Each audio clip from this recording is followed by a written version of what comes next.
কাজের থেকে বাড়ি এসে মেয়েকে হচ্ছে আঁকতে দিয়ে এসেছি, সন্ধ্যা দিয়েছি। আর সেই সকালে কটা সেদ্ধ ভাত রেঁধে গেছিলাম, ভাতটা ভালো আছে এখন, এত গরমের মধ্যেও ভাতটা ভালো আছে, মেয়ে আসলে খেয়ে নিতে হবে। আর আলু সেদ্ধ দিয়েছিলাম, খাওয়া তো হয়ে গেছে, কিছু নেই। আমার শাশুড়ি কচুর শাক রান্না করেছিল, কচুর শাক দিয়েছি।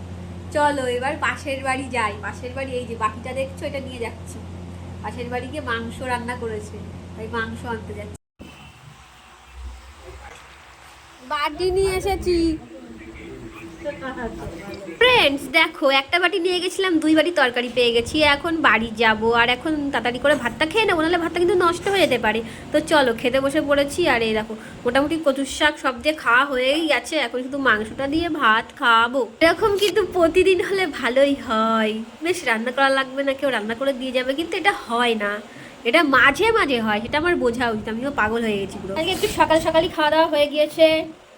সকালবেলায় মেয়ে 7টার সময় স্কুল আছে, মর্নিং স্কুল, সকাল সকাল উঠতে হবে। এই যে এখন এই রাত্রিবেলায় খেলা শুরু করেছে সব ভর্তি বাটি নিয়ে।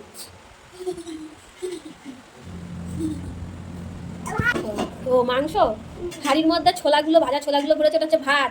আর কড়াইয়ের মধ্যে কচুর মুখি দিয়ে মাংস বানিয়েছে, আবার প্লেট দিয়েছে। একবার তো খেয়েছি, আবার খাবো। ঠিক আছে বন্ধুরা, তাহলে আবারও খাওয়া দাওয়া করি। ও যা রান্না করেছে। গুড নাইট, সবাই ভালো থেকো, সুস্থ থেকো। আর ভিডিওটা ভালো লাগলে, না ভালো লাগলে তো সাবস্ক্রাইব করে দিও। ভগবান।